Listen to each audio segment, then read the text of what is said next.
Hello and welcome to OWTV. I'm joined by Qadsiah Flex Support Landon. How's it going? Doing all right. Bootcamping here, getting ready for playoffs. Just practicing hard. So you're in the UK right now, as I understand it. Is it the whole gang or just you and Checkmate? I mean, the whole gang was offered to come, but it's just me and Checkmate here.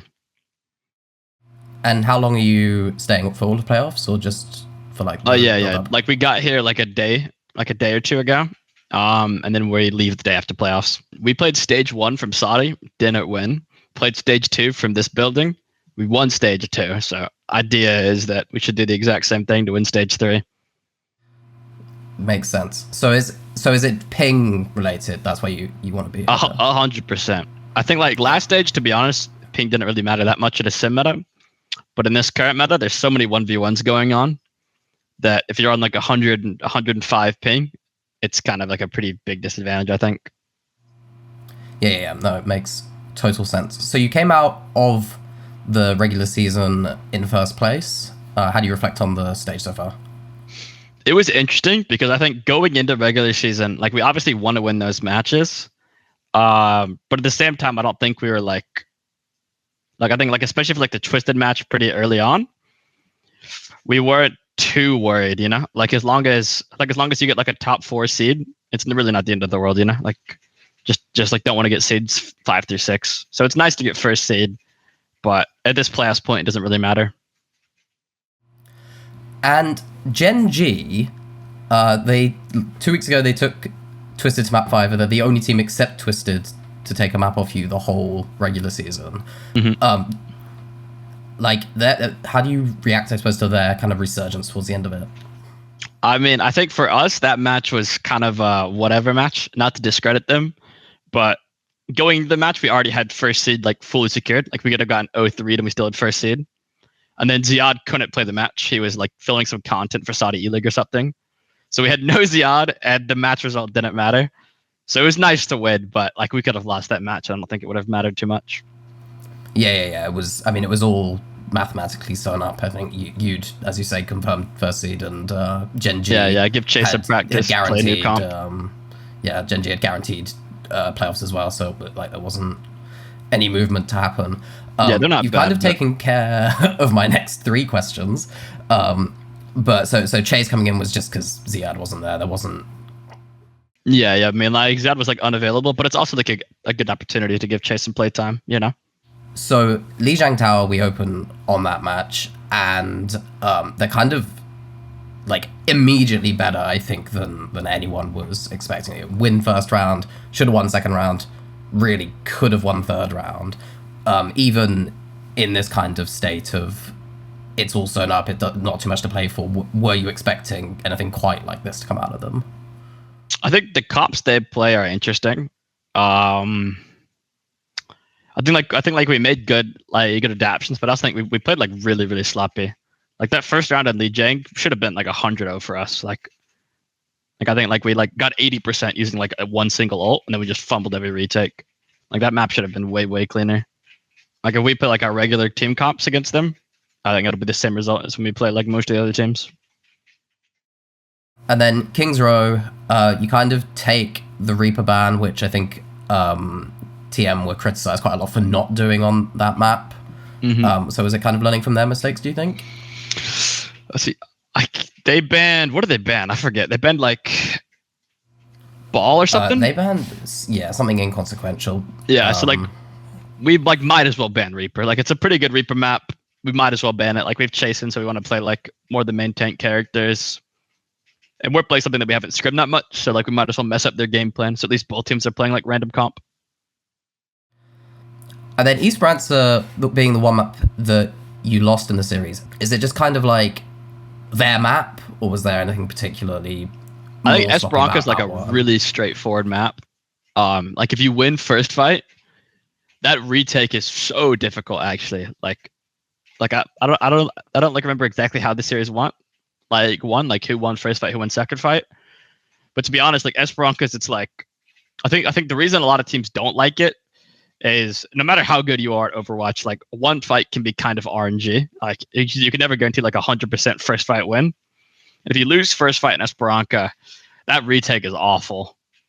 Like there's just like a broken high ground just staring down at you, just free firing the whole time.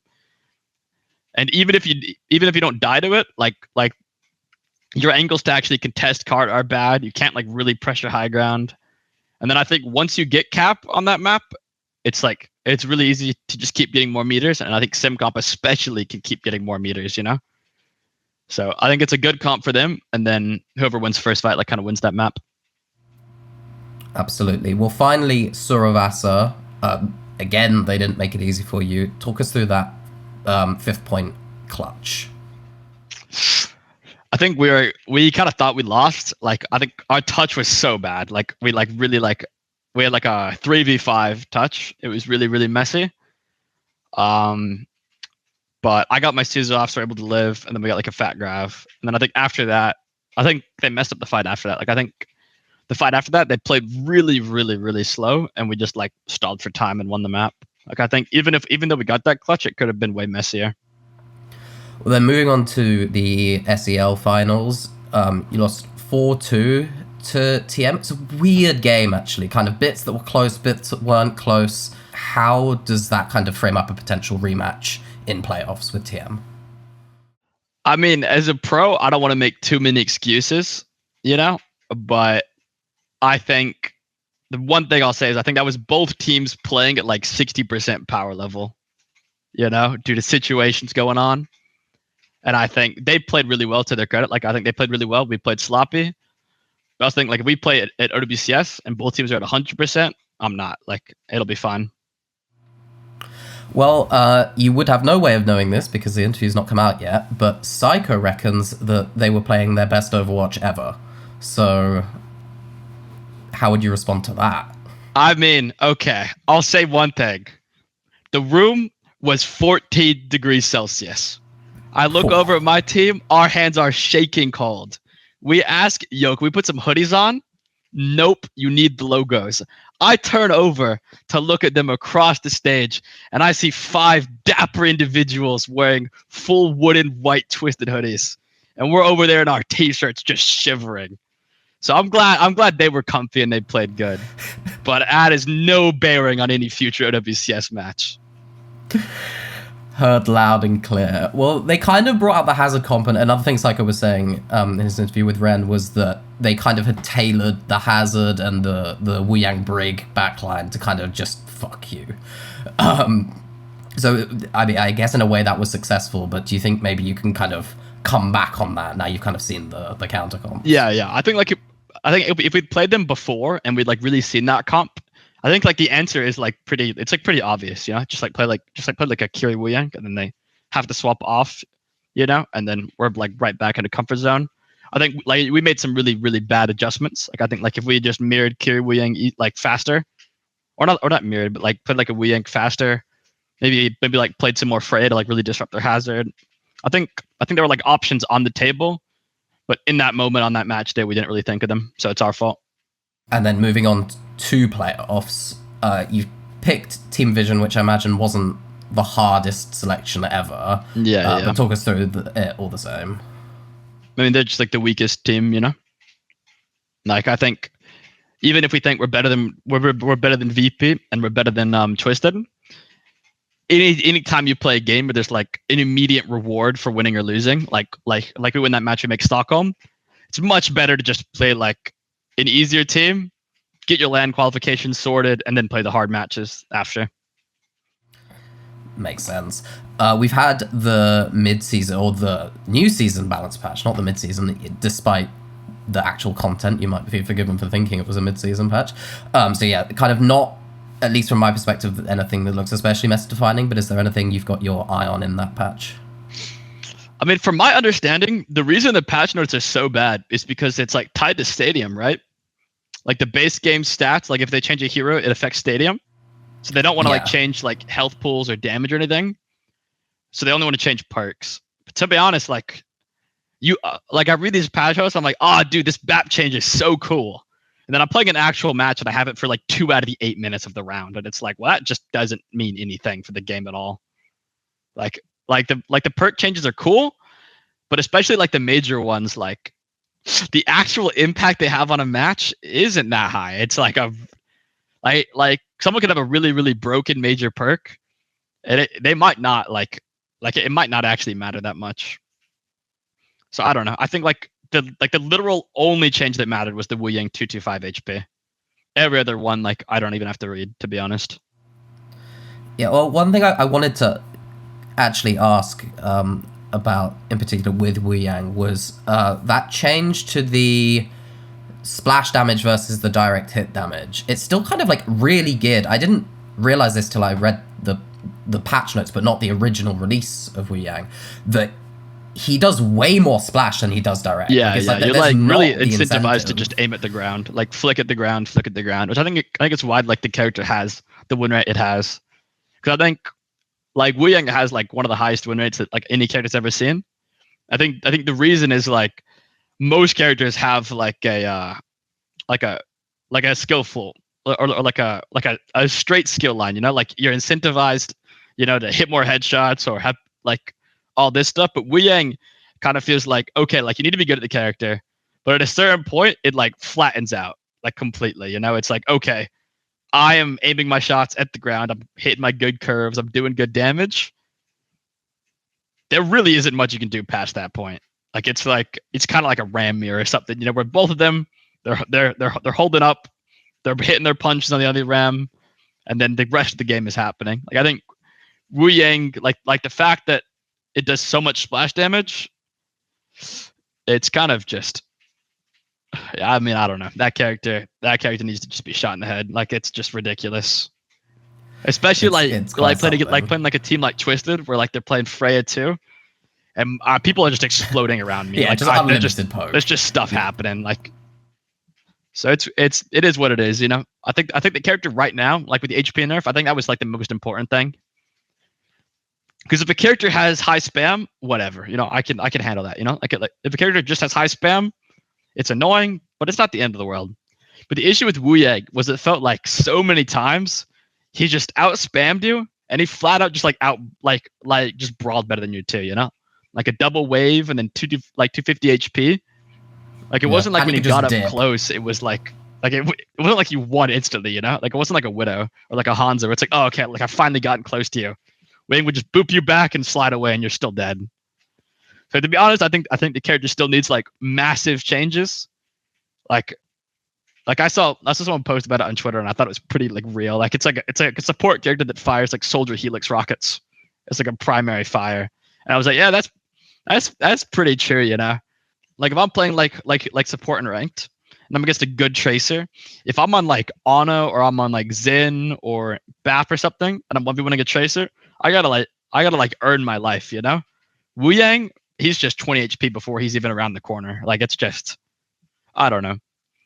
I really don't know like what they could do with that character besides like, just do something. Like even now, like I think it's kind of balanced at the top level, but I don't know how more people are complaining. Like if a character that does like AoE splash damage is barely balanced at the highest levels, where other supports can like headshot, have amazing positioning, surely like he's just like an 80% win rate in like plat, right? Like no way.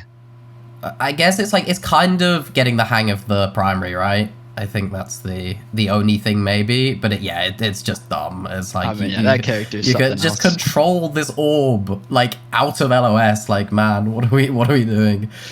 But it's good. Like I think the character's fun. Like I'm glad they added it. I just think like that they just need to fix like the splash damage to direct hit ratio.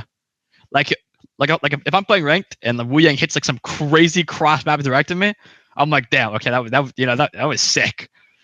But if I'm just like walking through spawn and I get like splash damage on the ground and I take 100 damage, then I need to call someone. Like I'm not happy. Yeah. I mean, I just completely off the rails at this point, but I was playing Dorado the other day, and the whole enemy team was kind of just like defending in the little tunnel above bridge, and by the time we pushed cart to bridge and they didn't contest at any point, I had charged an ult. Yeah. It's just like I really think the character like, I don't want to say flip like the splash damage, but at least make it 50-50. Like 50 splash, 50 direct. I kind of just assumed that they had they had kind of, it was the opposite of what it was anyway. It's crazy. Anyway, getting back on track. Yeah. With the patch, is there kind of something maybe you would have expected to see that there wasn't in there? I mean, I really thought they were gonna like sledgehammer Wuyang. Like I was looking at like the official stats, and I also think like there's a couple of characters in the game that I think are just like, I guess they just don't want to buff them right now. Like maybe like it makes sense. Like you look at like Ram, or you look at Maga, or even like Orisa. There's some of these characters that like have like a 2% win rate in like all ranks, every region, and it's like, I mean, I guess they just want the characters to stay bad for now because like damage sponges and all that. But even characters like Sojourn or like Freya, like Freya's good at the top level, but there's like a bunch of characters that have like insanely low win rates that I really thought they were going to touch, but they just only want to change perks because of Stadium, I think. Yeah, so maybe just to press you a little bit more on the initial patch question. Do you think there's any impact at all, like minimal or otherwise, or is it like literally the same? It's just Wuyang. Like I think every the patch, like, did they change any other numbers, or is it only perks for every the character? No, there's a few little changes. Ana now has 2x multiplier on her headshot perk. Yeah, but like it's all is a perk, yeah, like, but it's all like like perks, you know, like major. it's. But like, there's ultimate charge changes. Oh yeah, Juno. For Juno and for Mauga. I think that might just be perks for the rest of them. Yeah, so like it's cool, but I don't think any of like an auto major perk takes like 5 minutes to get, you know? Like 5 minutes is a lot of time in Overwatch. Like if you're playing for that headshot perk, like unless it's overtime or something, you're just gonna be playing Kirilucio anyway. Like I think the only one is Wuyang. I think Wuyang's like 5 to 10% worse than he was before. Everything else is pretty similar. So maybe like you'll see like 5 to 10% less Wuyang. Right. And then we've been on the patch for so long, but like this kind of Wuyang change, if that's like the biggest talking point, does that kind of help you or Vision more, do you think, going into the match on Saturday? I mean, Vision like need double flex support to be a good team. So I guess it hurts them a lot. I think pretty much every team in the region like doesn't want to mirror some Kirilucio. Like almost every other team, like almost every team in the region tries to like avoid a Kirilucio mirror. So if Vision of all teams want to like, you know, slot in for a Kirilucio mirror, I'm more than fine with it. So who do you think are your biggest rivals for that number 1 seed going into Stockholm? I honestly could not predict who's going to win the VP TM game. Like I will be tuned in watching that for sure. Because in my opinion, I think VP is a slightly better team overall. I think TM have a slightly better matchup against us. So I would like for like VP to knock out TM. Because I think otherwise it'll be another cheeky map 7. So you think it's really kind of close between all three of you, or would you prize yourself a little bit ahead? Or indeed be humble and behind? It's a good question. It's kind of hard to tell, you know? Like I think, especially like in scrims these days, like so many teams are like limit testing stuff. Like I really like every now and then all of a scrim where like both teams are doing like serious bans and really testing stuff. But obviously, like I'm really key to like win Europe again. But to be honest, number one thing is just don't let Twisted win. You know, don't let Twisted win the stage. If us or VP win and we get second, whatever. But I don't want to let Twisted win a stage. You know, I want them to finish this year without winning one. Is there any chance at all, no matter how minuscule, that one of you, TM or VP, don't qualify? I think it would take an absolute like fumble. Like I think like even with how bad TM played in their Gen.G match, they still won. And then map 5 was not remotely close. Like, it was an absolute blowout. So I would give it like a 1% chance, but like someone needs to just like turn off their audio, and maybe even that might not be enough. Like it's got to be something terrible. Yeah, the way Tama put it to me was they needed magic. So the last bit to talk about with playoffs is seeding. I'm sure you'll be aware of it, but just for the benefit of the folks at home, I'll read out what the situations are. So it's seed 1 means you get a bye past the first round, and then you play the winner of Team CC and the Korea third seed. So, in my opinion, likely T1. If it's seed 2, you would play in the first round NA seed 3, and then you would play Weibo in the second round, and the third seed would play NA seed 2, and then here's the kicker, in the second round plays Korea seed 1. I mean, seed 2 sounds easier than seed 1, no? Weibo is so awful. That team is just not good at Overwatch. I guess it depends on meta, right? What if they turbo buff Winston, you know? I mean, they could turbo buff Winston, but like Leave has got to retire. That guy is the easiest tracer to 1v1 in the entire game. Like sometimes like I'll see him blink towards me, and like I won't even like fire. I'll just look at him and he'll just double blink away. He's just, that guy is cooked. That team cannot be good. I'm gonna try to win, but second seed, like if I get second seed and it means you play Weibo, like okay, sure, man. Just avoid the third seed. That's what you want. Yeah, for sure. I mean, I would love to play Weibo, but we will see what happens. Will indeed. So, moving on, maybe away from AlQad as a team, we're coming towards the end of the competitive year. And for the first time in 4 years, you've been with a new core of players. I know you spoke with Xavier at the start of the year about what this might be like. Now that you've kind of had most of the year, what has it been like? Yeah, I really, really wanted to try something new, but I was also kind of forced to try something new. Like it's not something I've talked about super publicly, but like Qadsiah was my only offer this year. Like it was either play for Qadsiah or hang up the mouse and play unsponsored. And I'm not the kind of person who's like willing to play unsponsored. Like I like Overwatch, but I don't like Overwatch that much. If I'm not getting a paycheck, I'm just gonna go play some old school RuneScape or something. So I'm like, this year was interesting because I thought I was joining like a much worse team than I was used to. Because like an SSG, we're expected to win every stage, and then if you don't win, it's like a massive mental defeat. So I was really hyped to play this year with obviously like I have amazing players on my team. But especially start of the year, EU was like an incredibly stacked region, like TU, Gen.G, us, VP, TM. Like there's a lot of teams fighting for that like top 2 at the start of the year. So I've been really happy. I don't know what'll happen next year, but for me, like I've accomplished like pretty much every goal like I set out to do. I wanted to try like a different team, play with players I've never played before. Ironically, I'm still playing fucking sim comps, but that's life, I guess. We'll get to that. Don't you worry. But yeah, I set out at the start of the year to kind of like prove everyone wrong. Like I didn't get like any offers in America. Only this team offered me in EU. So I think I've had a pretty good year. I'm playing pretty decently lately. My team's crazy. I'm having a lot of fun playing with them. And it's also been nice to kind of step up as like a more like experienced player. Like my past team when I joined London, it was very much like shut up and listen to like the EU veterans play Brawl. Whereas in this team, I've at least gotten to like have more opinion on how we play certain stuff, or give my input on how we think like we should do things differently. And it feels like it's more valued on this team than it was in my previous ones.